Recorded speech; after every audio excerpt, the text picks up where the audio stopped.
Hello, everyone. Welcome to another episode of Canadians with Disabilities and Their Allies. My name is Brent. I'm the host for the show, and I am pleased to announce our next guest that's coming on today is MP Mike Morrice.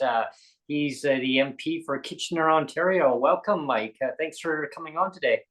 It's great to be with you, Brent. We've done a few of these over Twitter, so it's nice to see you this time. Finally. Such a great pleasure. Awesome. Yeah. It's so nice to have you on and talking about the pressing issues that are going on in Canada, and especially for Canadians with disabilities, doing legislated poverty. So today, for everyone that's tuning in, we're going to be talking about the update of Bill C-22.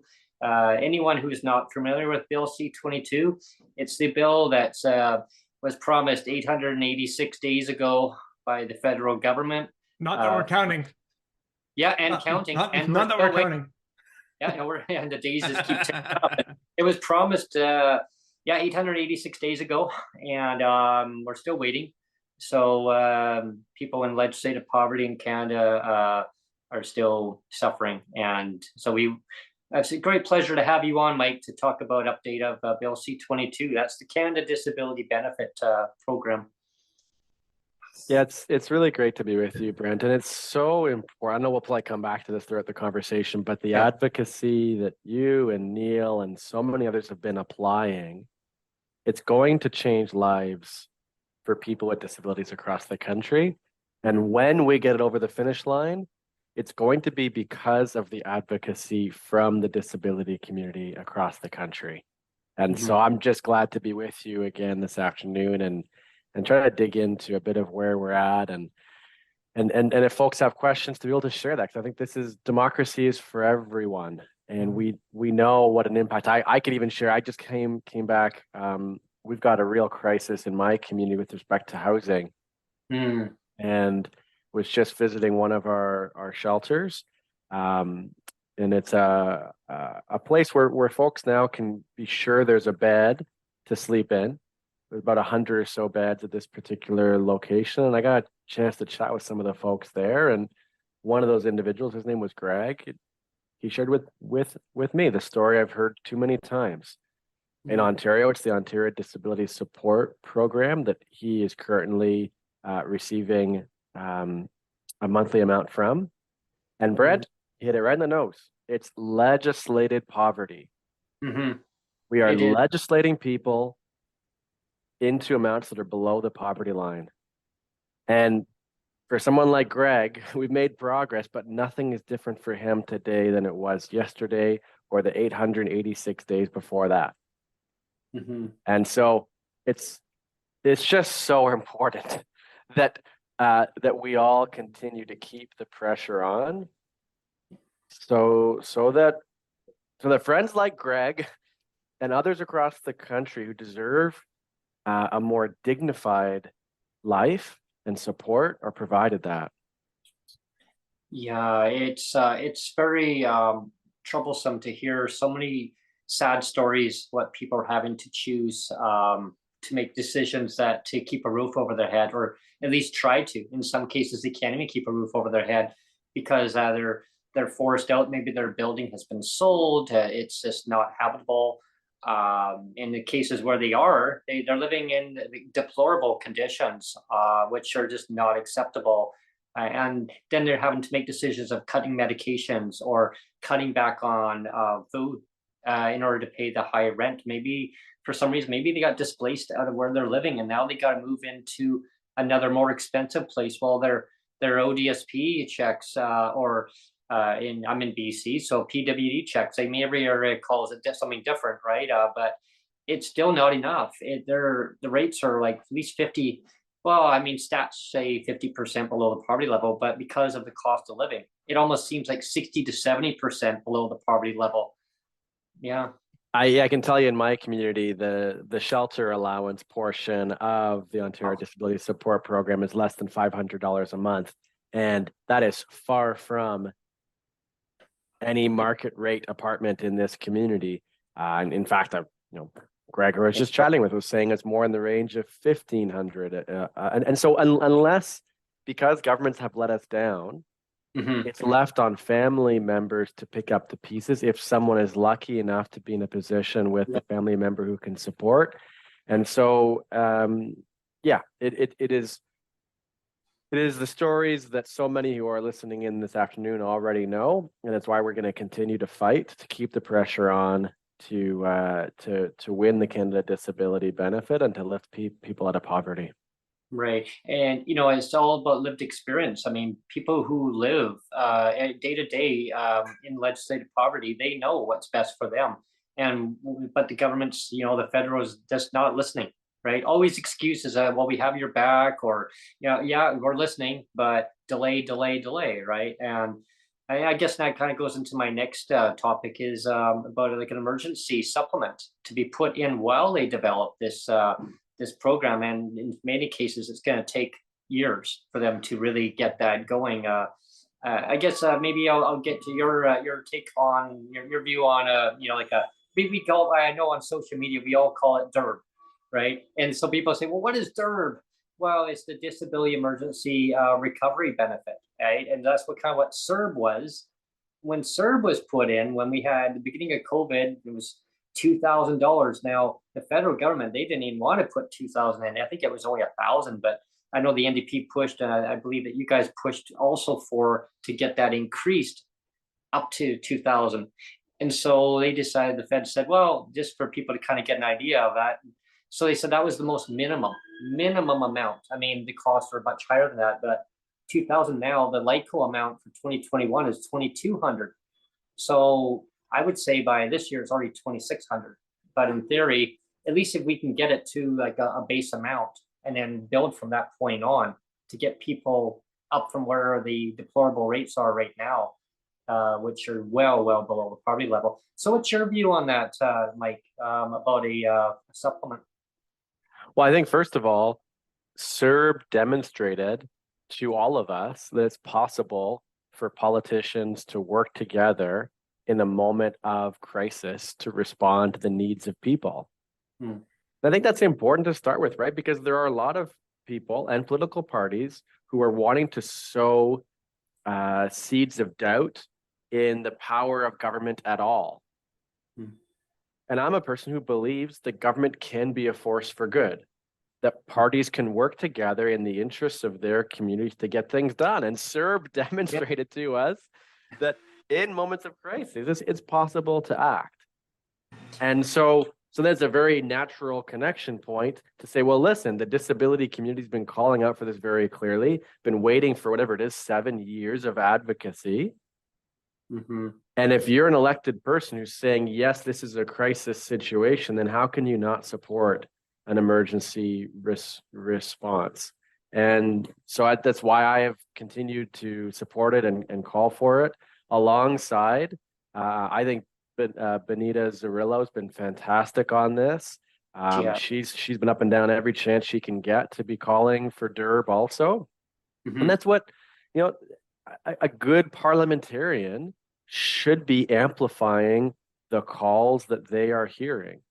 I see her doing that. I will continue to do that.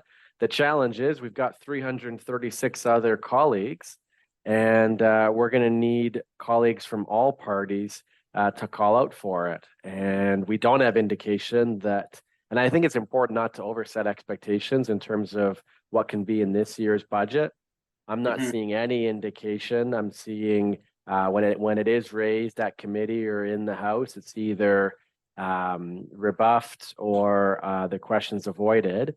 And so we're going to have to continue to put more pressure on that front while also not losing sight of the impetus to act on making progress on the disability benefit, on both improving it and getting it funded too. Exactly. But the short answer on your question is anybody who's listening to the disability community has got to be advocating for an emergency response, because that's what the disability community is calling out for.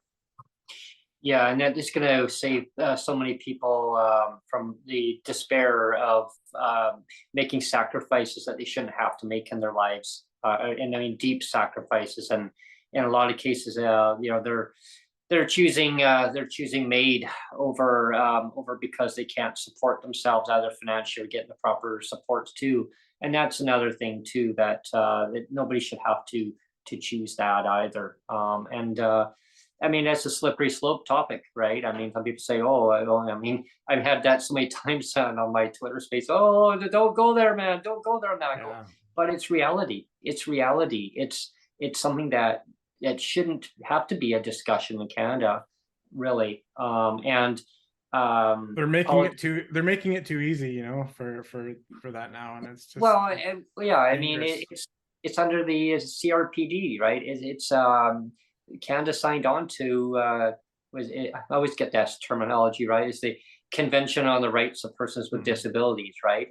And it was signed on, and they have a legal responsibility to take care of their citizens. And given no less than the poverty level, I mean that should be already a given, right? And nobody should be living well below the poverty level. Like it should be a standard level, and people should be able to have autonomy, right? They should be able to move freely and make decisions based on what their needs are. And that's one thing I've always stood behind.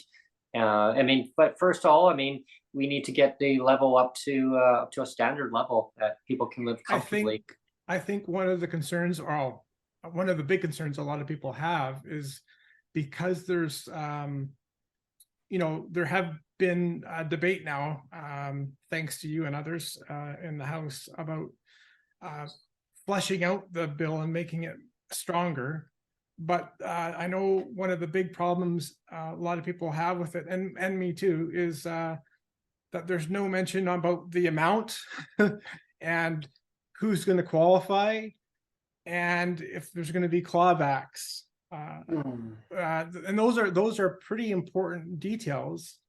And it's a shame that those details are still empty. They're not in the bill. They're not fleshed out yet. And that's a concern, I think, for a lot of people.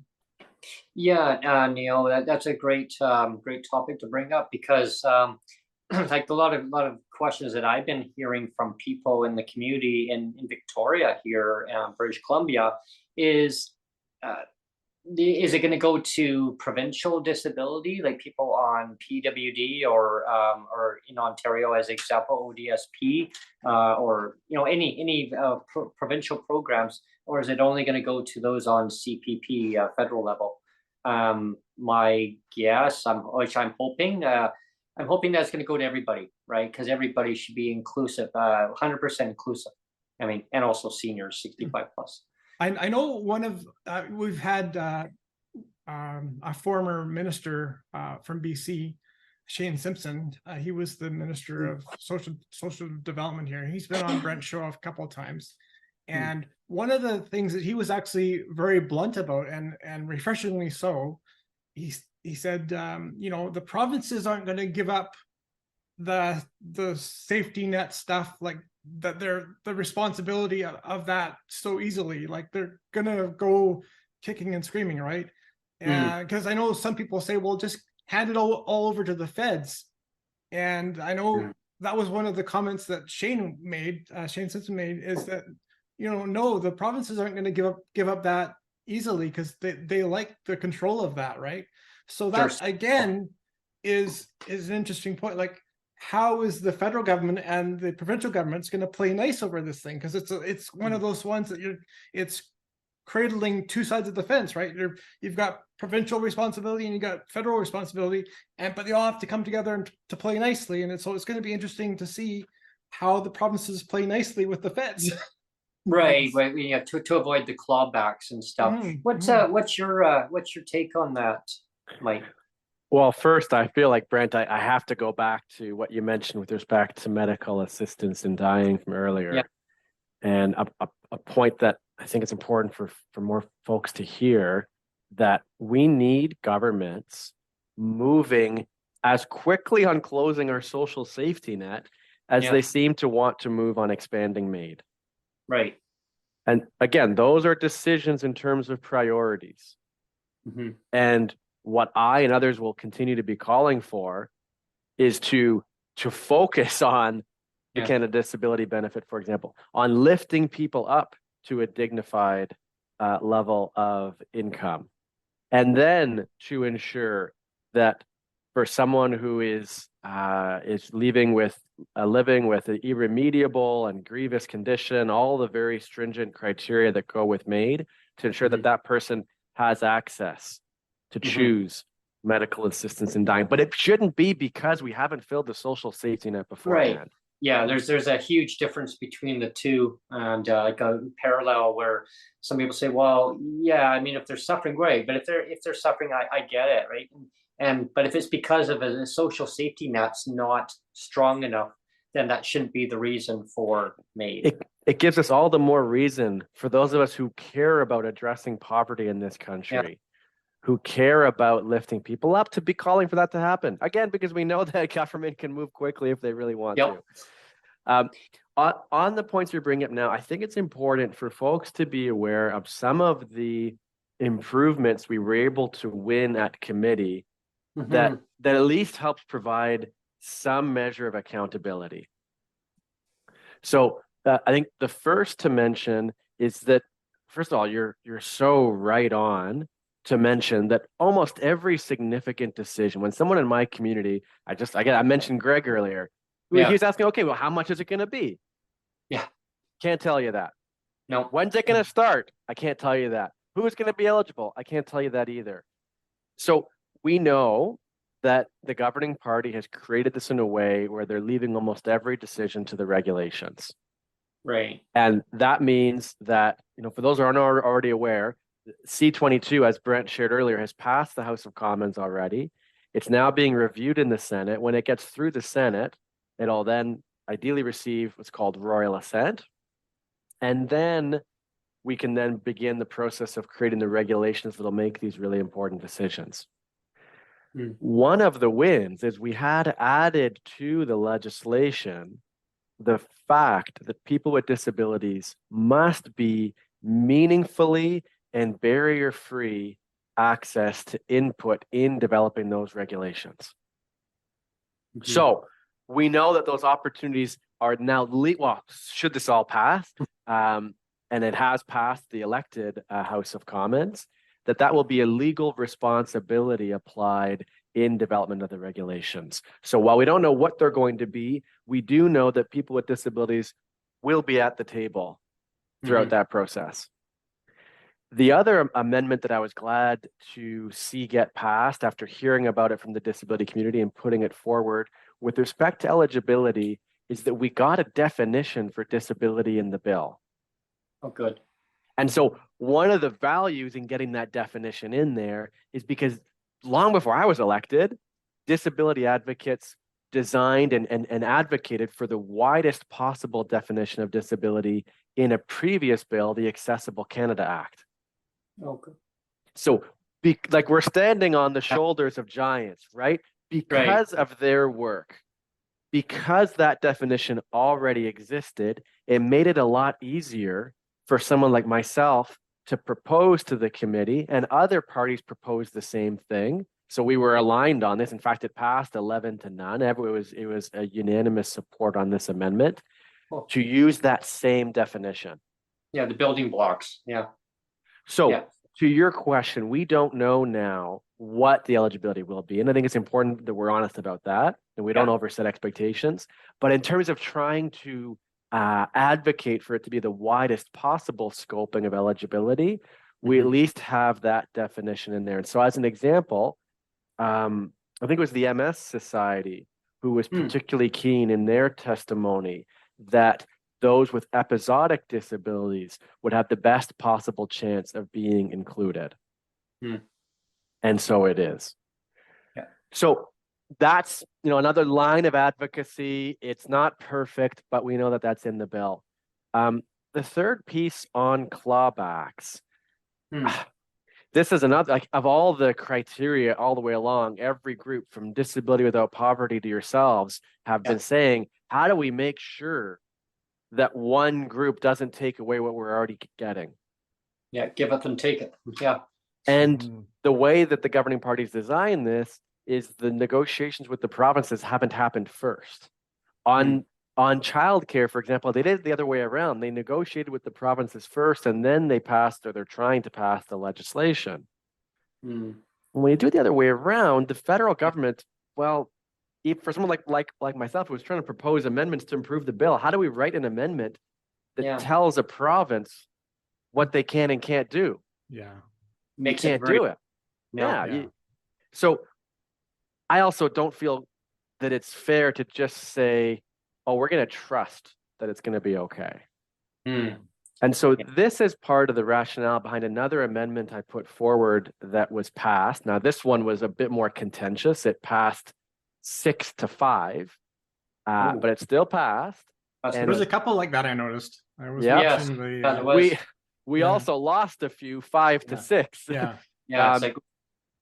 But this one passed 6-5 on a requirement for the agreements between the provincial and federal governments to be publicly shared. Perfect. So the hope is that for those of us that want to build trust in government, well, transparency helps to do that. And for every politician who is saying we won't do any clawbacks, well, this is a chance for us to say, show us your work. Right. That there's some measure of accountability, that we'll be able to see those agreements and ideally reflect back and appreciate those governments for following through on ensuring that friends of mine who are on ODSP right now aren't going to have a nickel of that taken back when we add the Canada Disability Benefit on top. Yeah, and that's the fear that some people think is worry that it's going to claw right off and then they're not going to benefit at all, right? Because it's like the Jolly Green Giant takes it, give it, and then take it away, right? It's, just in the show we did yesterday, and I've mentioned this before too. I mean, I'm a victim of clawbacks myself. I have a survivor's pension clawback, and it's been clawed back for almost 10 years now, from my previous wife. And I know this isn't, I mean, it's going to sound sarcastic and when I say it, but as a person, like for me personally, it just comes across this way. So it's like the provincial government saying, congratulations on the death of your wife. And I know that sounds sarcastic, but that's what it comes across like that, right? It's like, congratulations on the death of your wife. We'll now we'll minus some money away from your just disability check now. And it's like, isn't this a wonderful bonus that you got all this extra money now? Congratulations, and it's just so perverse, right? And I know that's not what the government's actually saying, but it comes across that way, right? And it's just so perverse. And I've gone to human rights tribunals, the one in BC here. I've gone to them about 3 or 4 times now, and just the way even the tribunal, they're supposed to stick up for you and they're supposed to advocate for stuff like that. But I actually had one of the chairs told me to my face, it's like, well, it's not discrimination if we discriminate against everybody equally. If it's equally applied discrimination, it's not discrimination. And they actually said that to my face, and they believe it. And I'm thinking to myself, as an example, I actually told the guy on the phone, well, they used to say that about the Jewish Holocaust too, and about people of color, with colored water fountains. And even I gave the example of the other day of, women that didn't have the right to vote before. I mean, everybody said that was fine too, because it was equally applied. Equality. Yeah.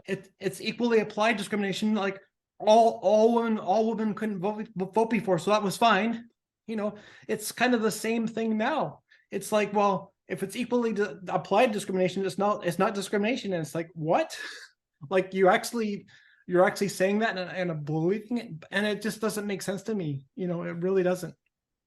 And those clawbacks, it really hurts a person. I mean, mentally, financially, you name it, they're all the above. And clawbacks have to end. Like it's just the terminology that they use. It's like, well, yeah, you're not, earned income versus unearned income, and it's the same thing as if like federal will basically give provincial money as a credit to PWD.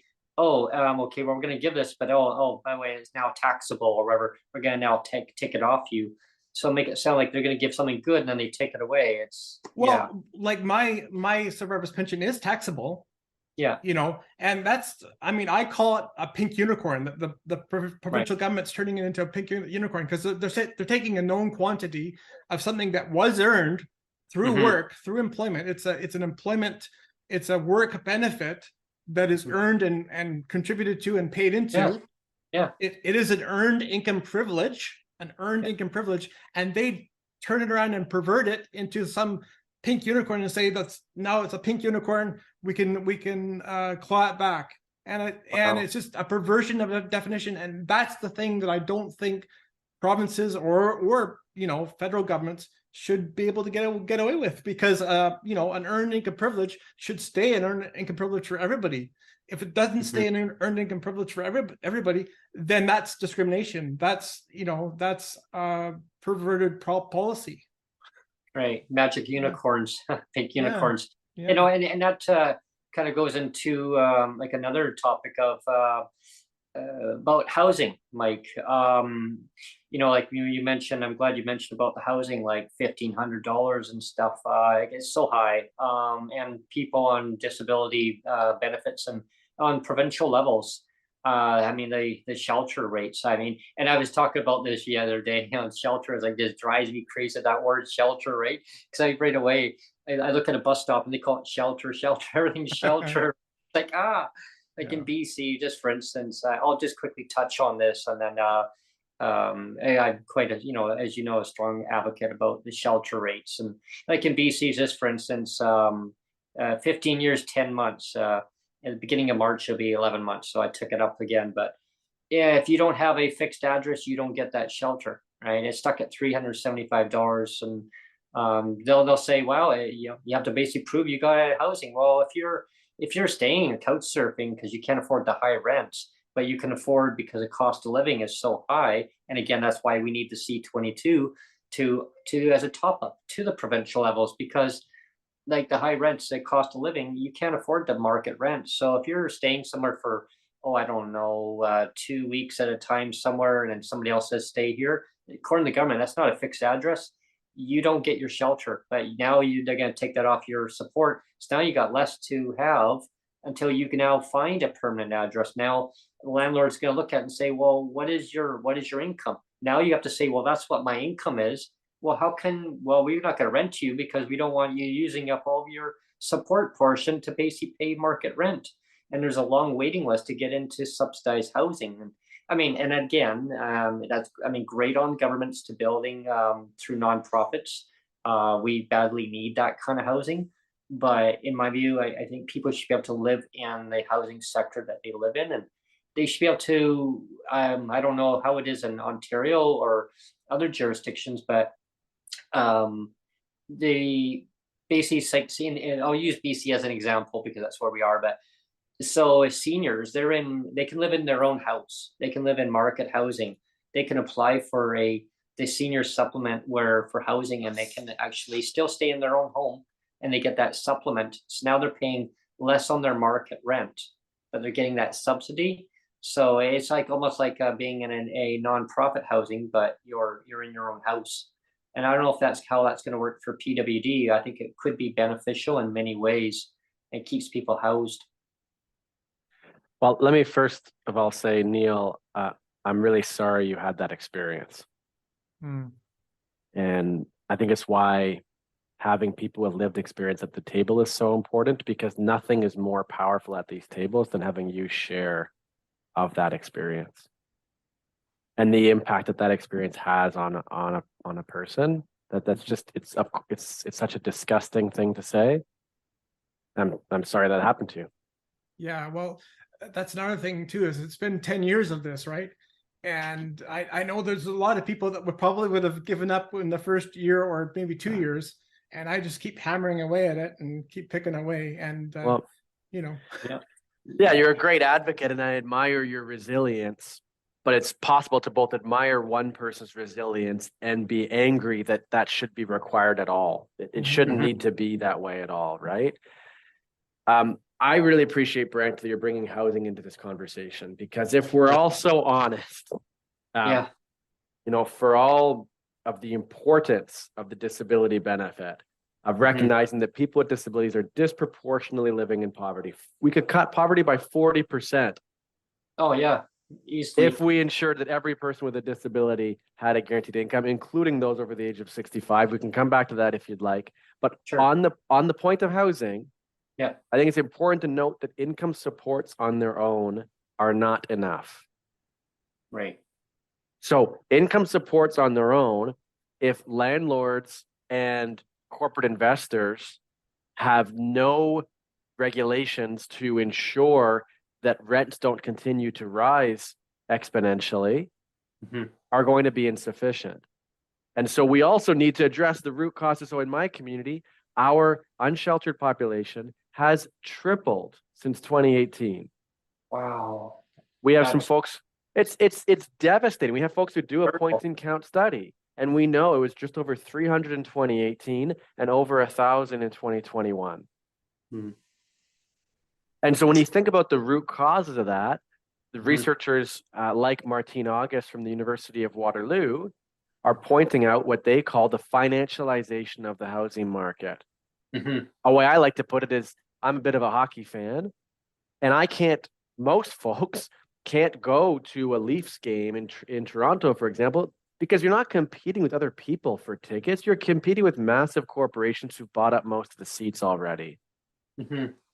And that's what the housing market has been turned into that, where homes aren't, and they should be places for people to live. They shouldn't be investment vehicles for the largest corporate investors across the country. And so we need elected people who are rebalancing things and saying, okay, what are the various incentives that are causing rent to go up and rent evictions to go up? I'll give you one example that my team and I have been working on, and that's the so-called real estate investment trusts. Right. One type of, you got it, these REITs. Well, we're in the midst of a campaign to tax the REITs. Why is it the real estate investment trusts don't pay any corporate tax, but rather it's only the unit holders, should they not find other ways to shield themselves from taxation? That's the only place at which there is any taxation happening at all. And when you look at report after report from groups like Acorn and Canada Without Poverty and the Office of the Federal Housing Advocate, who are all saying this is an obvious loophole that should be closed. And when you close it, take those same funds and invest that money in the non-market housing we actually need. Yeah. And so we're going to have to do both. Yeah, I mean, I'll give you an example. Like I live in a REIT, very, very respectful management. I like them. They're awesome. They're very friendly. However, they have an agenda. Like I talked to on a personal level with the manager, and she's like really awesome. I talked to her boss, who now controls like nine of their properties, right? Their head office. I mean, they actually own it, right? But they actually, I guess the franchise, he actually runs them all. And he just said, we have to have the financial return to our investors. I said, so, well, we're agents. I go, so who are the investors? We are. I'm like, what?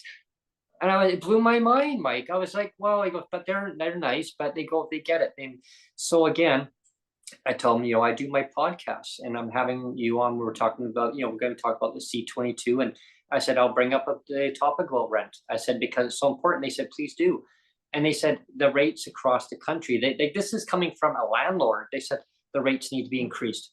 Like they have to be. It's not even an option. Like, I said, well, it comes down to, I mean, they're good management, but you're going to get some other bad players out there that are going to say, sorry, we're not going to rent to you.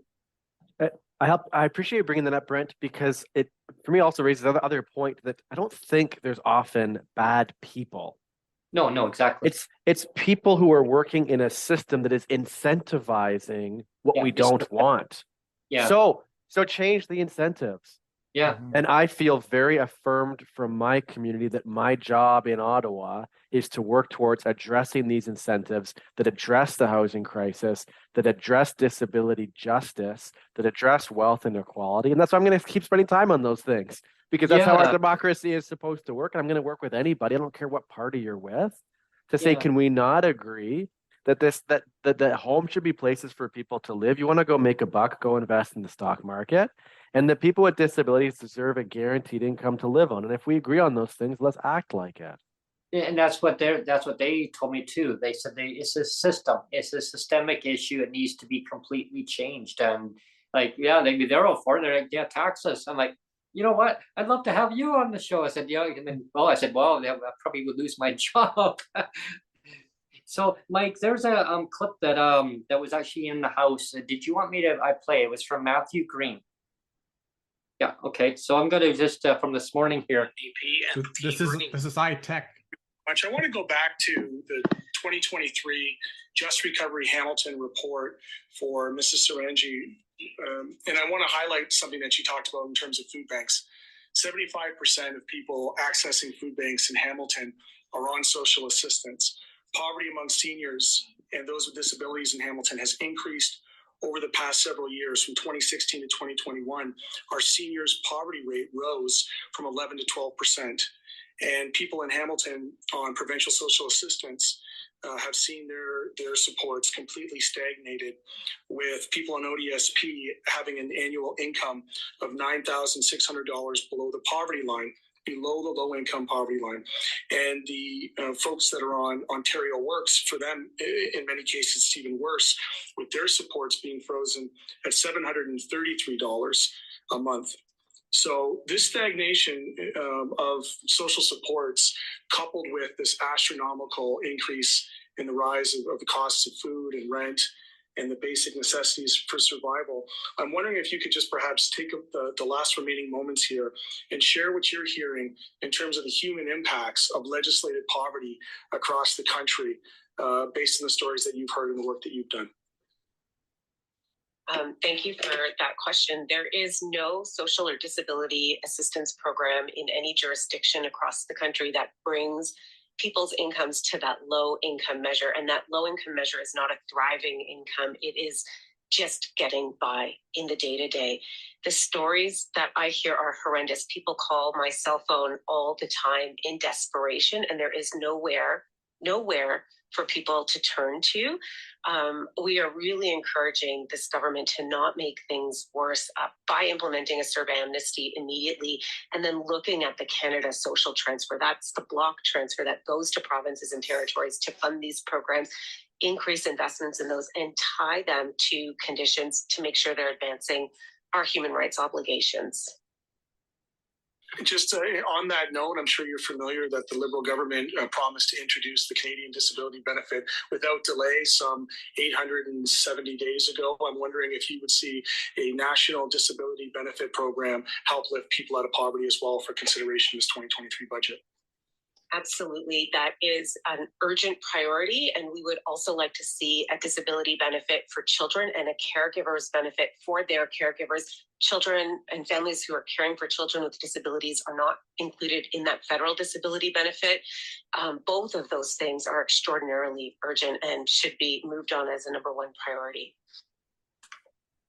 Wow. So that was actually from MP Matthew Green from Hamilton, Ontario, who had broadcast on there this morning. So that's fantastic. Two, I think, key items we need to unpack from that. The first is the importance of indexing the Canada Disability Benefit to inflation. Mm-hmm. That was the subtext of Matthew's original question. ODSP, again, here in Ontario, has stagnated for 10 years until this year. They finally increased it by 5% during an election year, which is less than the 8% inflation we're experiencing. It's actually, it's still a 3% decrease. Yeah, exactly. Yeah, it's not benefiting people at all. I mean, that's just like, hurrah, hurrah, look what we're doing, but it's not helping anybody. No. Right. So another amendment I brought forward at the committee process that we're able to get passed and fully supported is indexing the Canada Disability Benefit to inflation. Yeah, to inflation. That was a stealth use of the mute button there. Oh yeah. I am that was better. That was better than I did earlier. Not feeling my best. So thanks for dealing with me here. But so important. Again, all parties voted in support of it. We know that the Canada Disability Benefit will be indexed to inflation, which gives us a better chance of trying to keep up. Mm-hmm. The second key point that Matthew brought up there, it's so important, is that we got to put pressure on the federal government to fund the benefit. Right. So one way we can be thinking about this is there's kind of 3, even 4 campaigns we're in the midst of at the same time. The first is move the legislation ahead as quickly as we can. The second is to improve the legislation. We've done as much as we've been able to do there. The third we talked about is DERB, is the emergency response. But the fourth has to be to actually fund the benefit.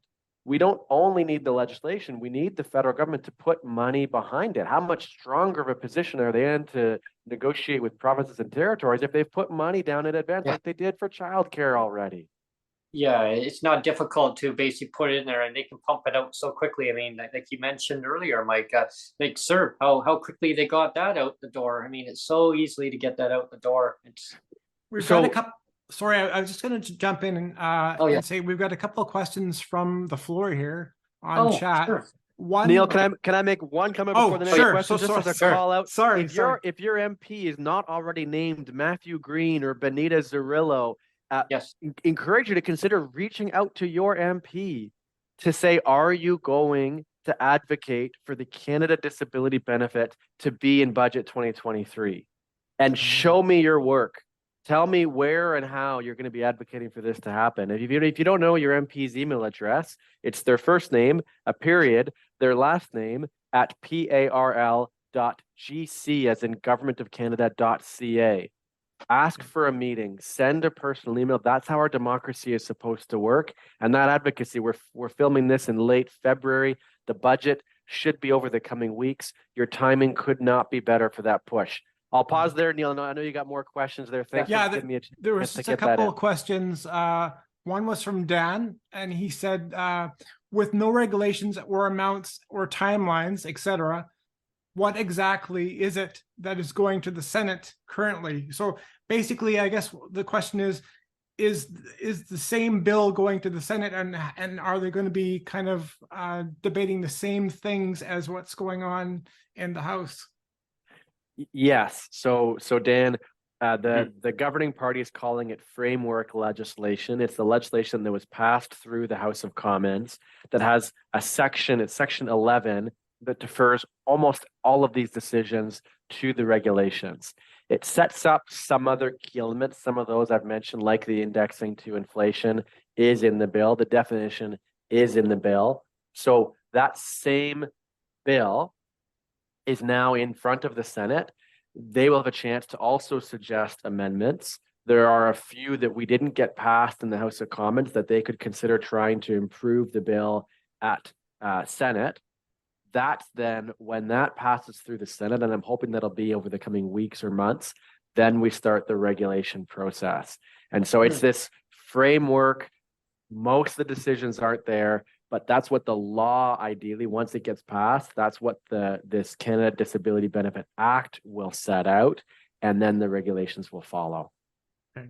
So the follow-up question to that then, that's kind of related, comes from Birdie, and she says, what is the chance of the C-22 moving through the Senate when they return to the sitting days on March the 7th? Another great question. And even for Dan's Yeah. question, if you're curious to read the bill, again, publicly accessible. If you are, connected to the internet, if you type in C-22 and then the word legisinfo, that's the quickest way to get to the Government of Canada website. It's spelled Legisinfo.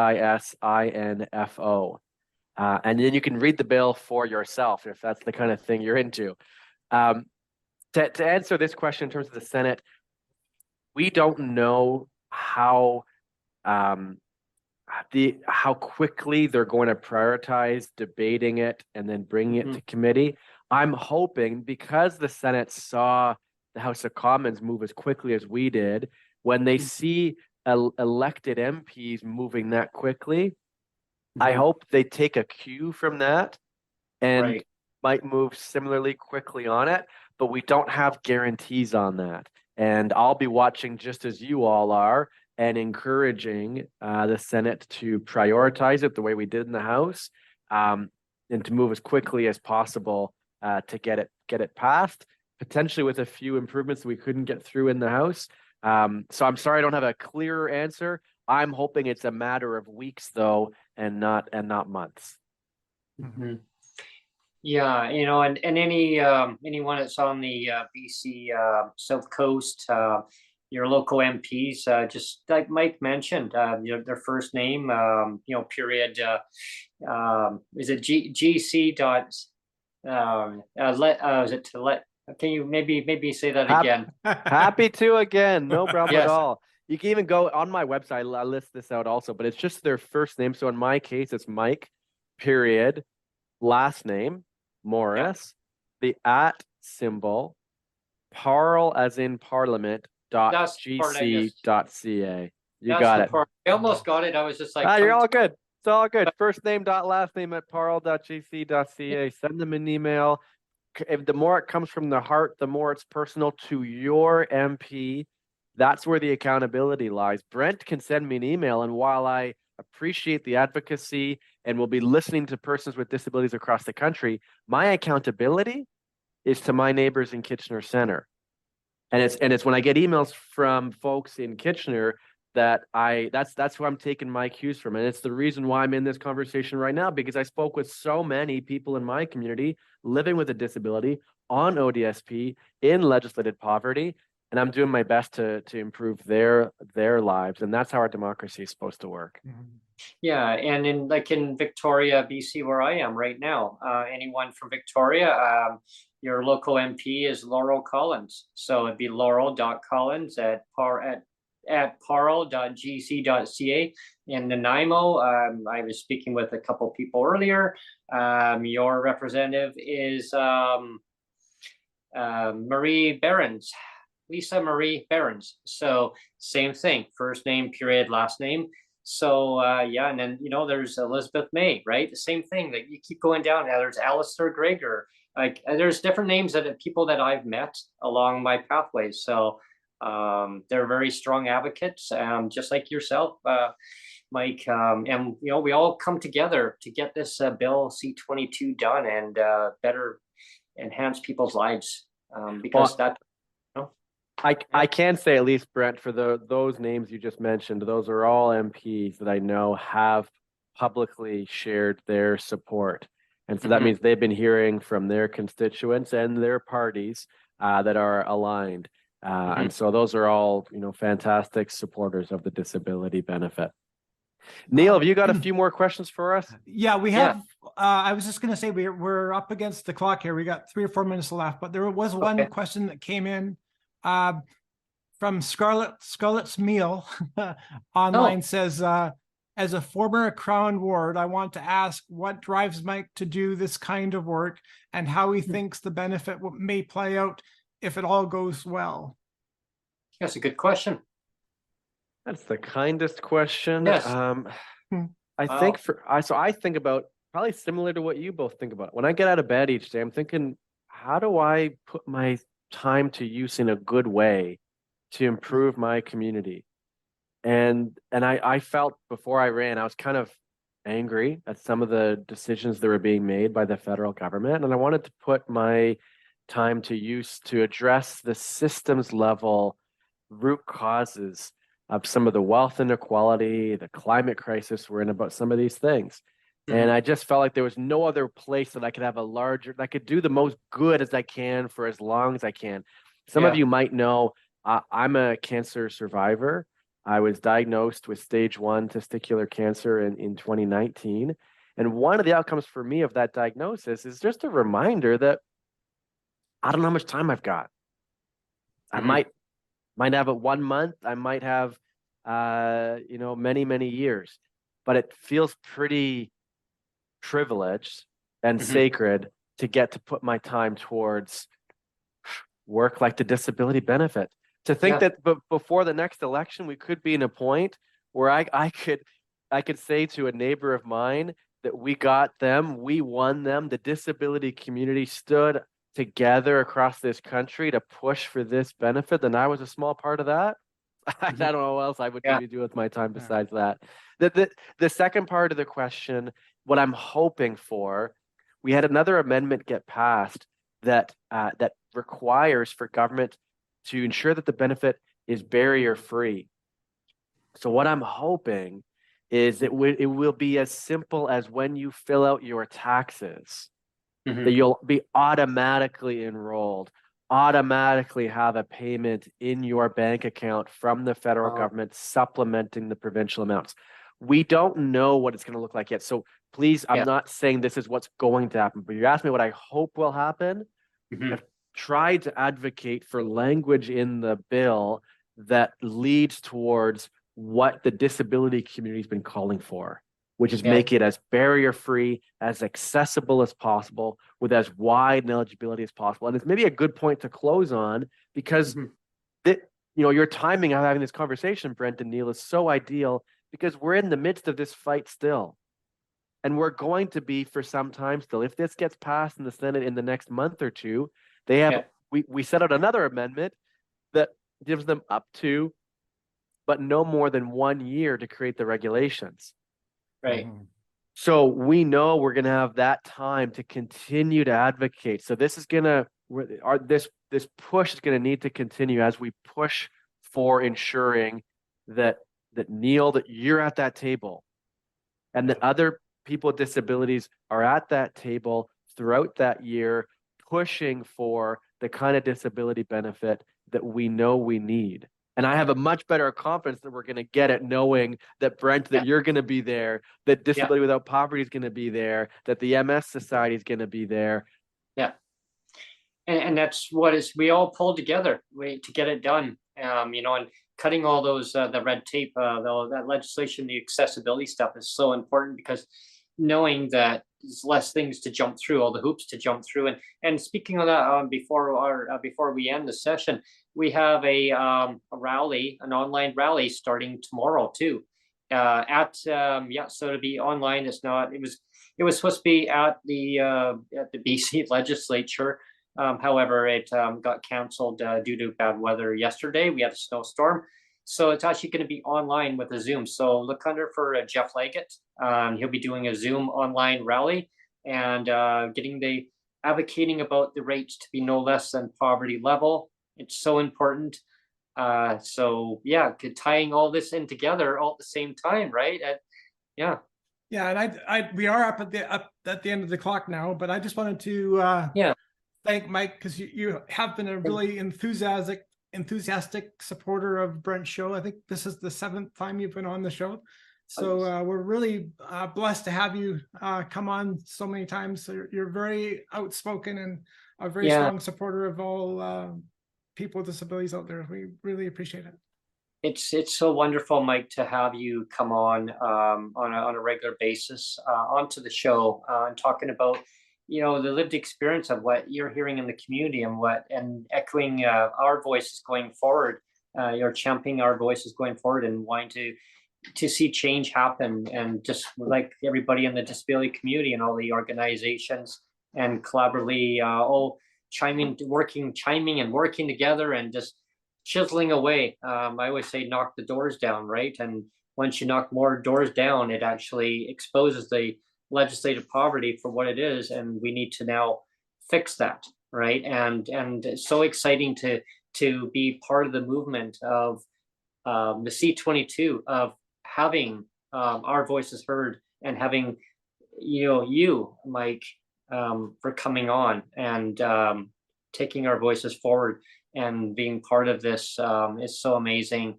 And I always enjoy having you coming on the show, and I'm looking forward to having more and more of you coming on the show, Mike. Well, I feel like I learn something every time, and you hit it right on the head there, Brent. It's taking your voices forward. That's what I hope to continue to be doing. And by being with you, I feel like I'm in a better place to do that. So thanks for having me back again. Thanks to everyone who joined us this morning or this afternoon, depending where you are. And I know I'll be with you again soon. Thank you. Yes. All right. And, Thank you. And thank you, Mike. Thanks for tuning in, everybody. Thank you, everybody. Have a great day.